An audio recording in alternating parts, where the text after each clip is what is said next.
The Colorado Buffaloes lost a key member or a potential key member from the secondary, Myles Slusher. Where do they go next? I'm going to tell you on today's episode of Locked On Buffs. You are Locked On Buffs, your daily podcast on the Colorado Buffaloes. Part of the Locked On Podcast Network, your team every day.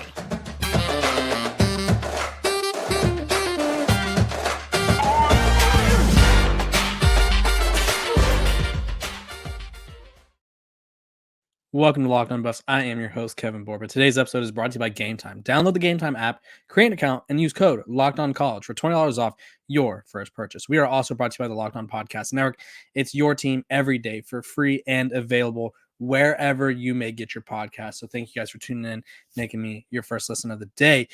If you guys weren't aware, Myles Slusher is no longer with the Buffs. He is entered the transfer portal, which means he will be finding his third school in as many years. He's a junior safety. He started the past season. He only played in 4 games, started 1 game against TCU, which he had the game-winning tackle to beat the Horned Frogs, excuse me. He had 6 tackles that game.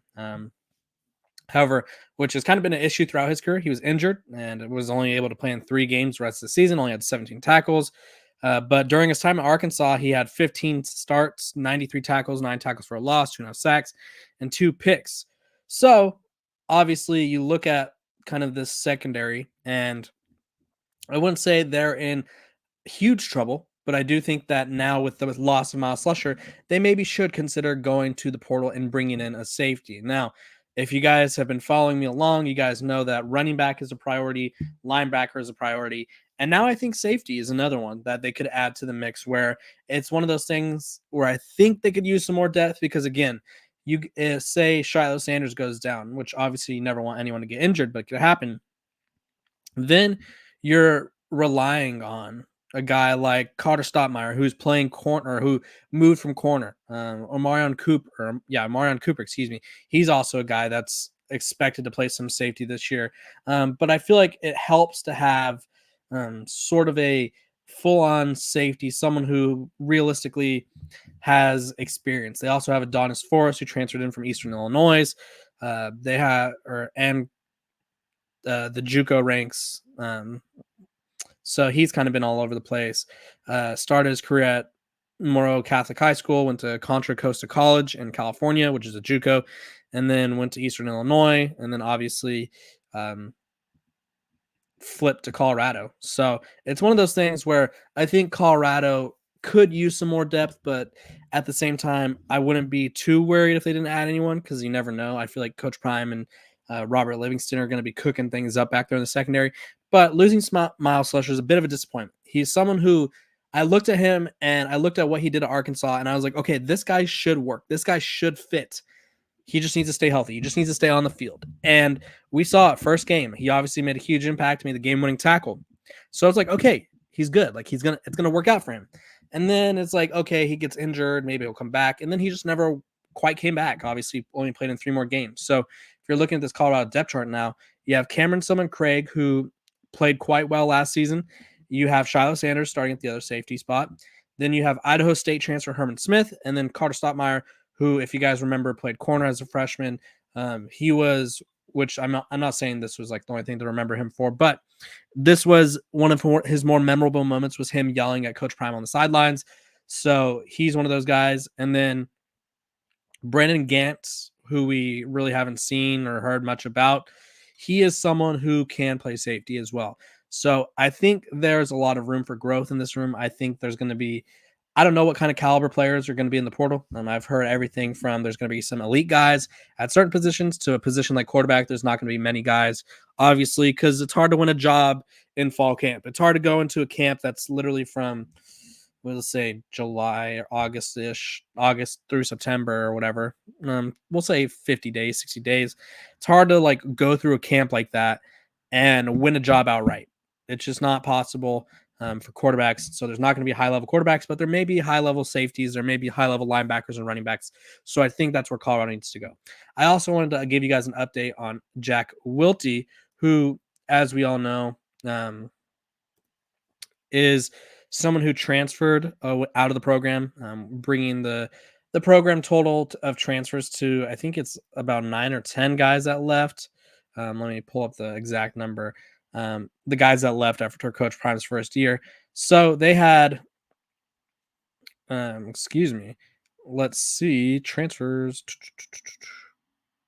Jack Wilty is one of them, though. I know, obviously, Myles Slusher, Jacquez Robinson. Jack Wilty will be transferring to USF by where he'll play for Alex Golish, who is actually, oddly enough, when Coach Prime was in the hiring cycle over at Jackson State, and it was like between Colorado and whoever else, USF was one of the jobs that I think Coach Prime was offered, or at least they had interest in him.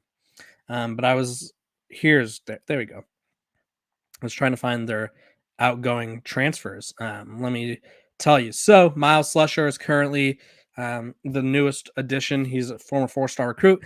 Jack Bailey, the interior offense lineman, ended up at Northwestern. Jack Wilty ended up at USF.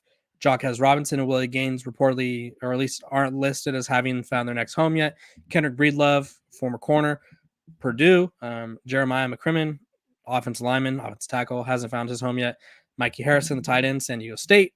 Anthony Hankerson, Van Wells, and Gerard Christian Layton, Oregon State. Marvin Ham hasn't found his spot yet. And then Caleb Faria is at Delaware State. So Colorado has 15 outgoing transfers. They brought in 25. And I do think that there's going to be quite a few more additions and maybe even departures after the spring ball. I think Coach Prime will probably have the same message for guys who maybe may not get to play as much, which is get your film during the spring game and then help use that to help you transfer. But I do think that Colorado overall didn't lose too many key players, but I do think there's some additions to be made in the portal. When we come back, we're going to be talking about Bear Alexander, the latest on the potential Colorado transfer target and why they may no longer have a chance to land him. But first, a word from our sponsors over at FanDuel. This episode of Locked On Buffs is brought to you by our sponsors over at FanDuel. It's playoff time in the NBA and NHL. Baseball is in full swing, and FanDuel is your place to bet on every game. Right now, new customers, you guys know who you are, can get $150 in bonus bets guaranteed. That's $150 win or lose, bet on everything from slap shots to home runs to slam dunks, all in an app that is safe, secure, and easy to use. What are you waiting for? Visit FanDuel.com/lockedon and make your first bet an automatic win. FanDuel is America's #1 sportsbook. A bet that's interesting to check out is you can bet on who's going to make the NBA play-in tournament. Go check that out. You never know. The Kings, the Lakers, the Warriors, they're all looking to make it. So go win your money. Go have some fun over on FanDuel. Welcome back to Locked On Buffs. Appreciate you guys for tuning in every single day and making me your first listen of the day. We are free and available wherever you get your podcast. I appreciate all the support that you guys give me. We are well over 5,000 subscribers, which is a cool landmark to hit. The show is just growing by the day, it feels like, and I appreciate all your guys' support. Yesterday, I did my opening intro was all about Colorado possibly adding Bear Alexander, and while I think he is someone who is worth adding, I do think that that ship has sailed. Bear Alexander is reportedly no longer planning on transferring.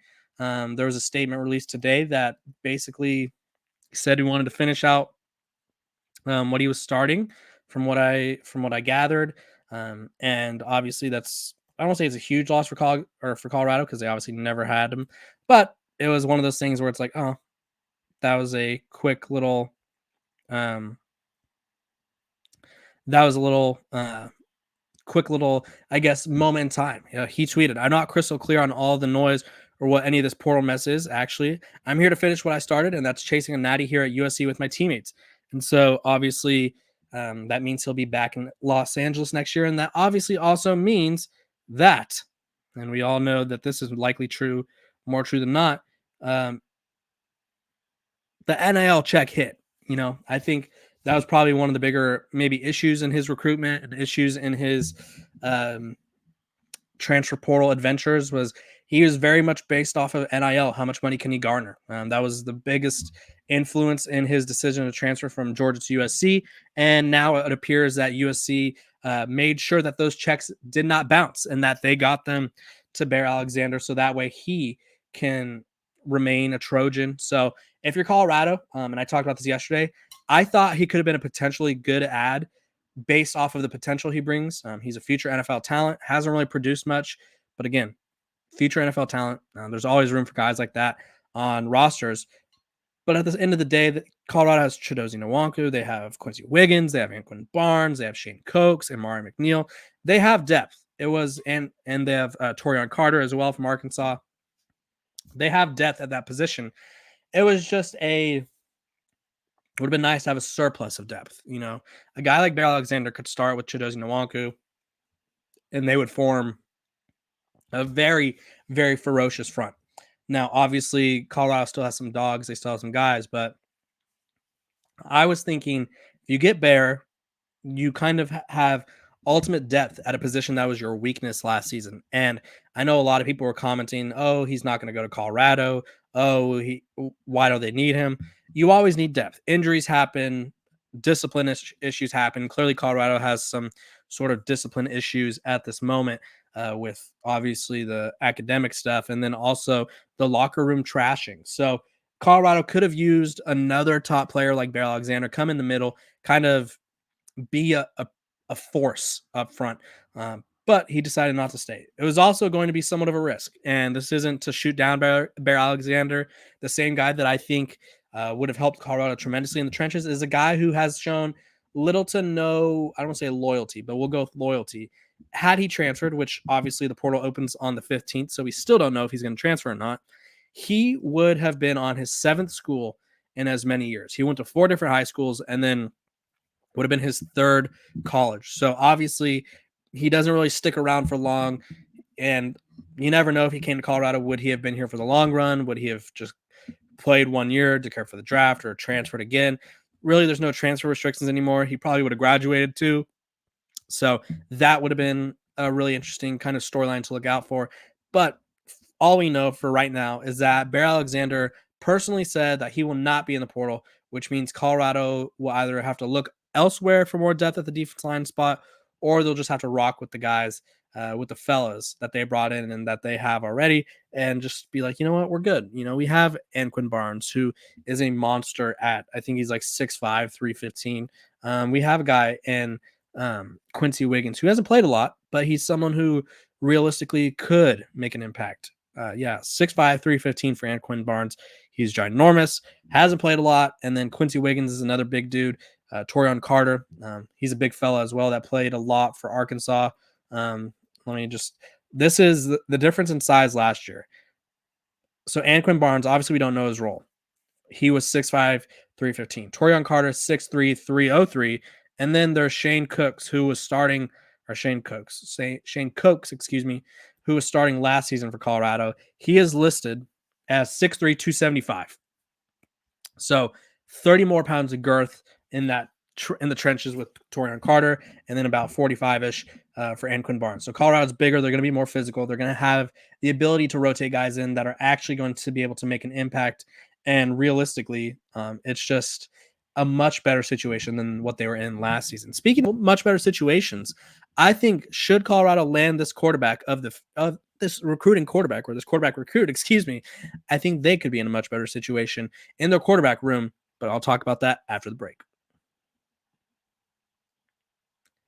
This episode of Locked On Buffs is also brought to you by our sponsors over at Game Time. Game Time is now an authorized ticket marketplace of Major League Baseball, which makes getting tickets even faster and easier. Prices on the Game Time app actually go down the closer it gets to the first pitch. With killer last-minute deals, all-in prices, views from your seat, and their lowest price guarantee, Game Time takes the guesswork out of buying tickets. Prioritize your last minute deals. Save up to 60% of buying, or 60% off buying last minute for sports, concert, comedy, theater, whatever you're interested in. They got tickets for. Take the guesswork out of buying tickets with Game Time. Download the Game Time app, create an account, and use code LOCKEDONCollege for $20 off your first purchase. Terms apply. Again, create an account and redeem code LOCKEDONCollege, which is spelled LOCKEDONCOLLEGE for $20 off your purchase. Download Game Time today. Last minute tickets, lowest price, guaranteed. Welcome back to Locked On Buffs. I appreciate you guys for tuning in, making me your first listen of the day every day, as you guys know who you are. we're talking about Colorado's quarterback of the future. They've kind of struck out everywhere they went. Antoine Hill was committed, then he backed off after the Sean Lewis move, and then obviously Danny O'Neal was someone who was a Sean Lewis guy. He was the first quarterback commit, or first commit maybe, of after Colorado hired Lewis. He's now at San Diego State with Lewis. And so Colorado has turned, their attention to 4-star 2025 quarterback TJ Lateef, who is from Orange, California. He goes to Lutheran, which is a big school down south. He said, Colorado is a special place. I really enjoyed hanging out with the coaches and picking their brain. Even just having the opportunity to speak with Deion was super cool. He's a big-time player in his days, so being able to learn from him would be a cool experience. He also has offers from Nebraska, Arizona State, Cincinnati, Boston College, Ole Miss, Oregon State, and Michigan State. He said, visiting Colorado has changed my perspective in a way. Right now, I'm focused on building the relationship with coaches, and I'm excited to see what the future brings for me. Nebraska is supposed to host them for their spring game at the end of April. And then he says, I have a few other schools that I'll be in communication with, looking forward to visiting. Commitment should be coming soon, just don't want to rush the process. As a junior, he completed over 63% of his passes, nearly 2,000 yards, 13 scores, and then also rushed for 5 more scores. So a solid junior year, could have a huge senior year ahead of him. And realistically, if you're Colorado, you look at this quarterback room, and let me just bring it up. Obviously, Shedeur Sanders is who he is. He is probably the best quarterback in college football. At worst, he's the 3rd best quarterback in college football. Talked about it a few days ago. You guys go check that out, because I think ESPN is highly underrating him. After him, or below him on the depth chart, they have Walter Taylor, who's 6'5", big lefty kid, has a huge arm, struggles with accuracy. He's a mobile guy who could see some snaps in the Wildcat this year if they choose to use him in that way. Then they have Ryan Staub, who's a redshirt freshman, played in 2 games last season. He played against Washington State, which was a horrendous game, but realistically, neither him nor Gavin Cold, who both were called on to replace Shedeur, who went down with an injury, neither of them were ready to play in that game. You could tell it was obvious the game plan was not built for them. And then he played against Utah, and he played quite well. I think they could have won that game. Obviously, there was a couple of controversial calls that didn't go Colorado's way. And you also have Destin Wade, who is a transfer from Kentucky, who comes in as an interesting prospect. I think a lot of the noise around him has been that he's going to play tight end eventually, in that he just wants to give it a try at quarterback, but he has the size and sort of the athleticism to be a tight end, which, I mean, for Colorado, it doesn't hurt because they don't have a lot of tight ends. He's 6'3", 225 currently. His twin brother is also on the team. Keaton Wade plays linebacker. So Colorado has an interesting quarterback situation, because I look at Staub, Taylor, and Wade, and I'm like, is there promise? Probably. Like, I'm not going to be like, I'm not going to assume that you can never get a quarterback of the future from someone who doesn't start right away or isn't a transfer.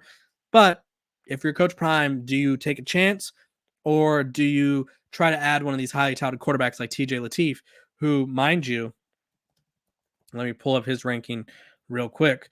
He is ranked as, which his numbers didn't sound too crazy because he's injured. So he missed time due to an injury. So his team was 5-5 and really didn't get all the things going. But in 2022, he led them to 7. They were 7-4, completed 63% of his passes, had 2,446 yards, 18 touchdowns, 7 picks. So when he's healthy, he's done a lot. He has a big arm. He's pretty accurate. And he's ranked as the number 16 quarterback in the country. He's ranked as a top 25 player in the state of California. He has every major program coming after him. If Colorado could land him, he could come into the mix, add an element to the battle.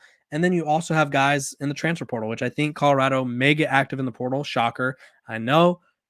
But they may get active in the portal and bring in a new quarterback. So I think TJ Lateef is the name to look out for at quarterback for the Colorado Buffaloes. I don't think Julian Lewis is in the cards that much for the Buffs. We'll talk about that on Friday with Brian Smith, our recruiting insider over at Locked On. He's going to come on and talk about all the recruits that Colorado is pursuing or in the mix for, and maybe give their chances about them and stuff like that. So you guys won't want to miss that. You guys won't want to miss any more episodes coming up. We got some great guests coming up. We're going to do some spring ball edition, spring ball takeaways. It's going to be really fun. Don't miss out. I appreciate you guys for tuning in every single day, making me your first listen of the day. We're free and available wherever you get your podcast. Make sure to like, subscribe, follow, and I will see you guys tomorrow.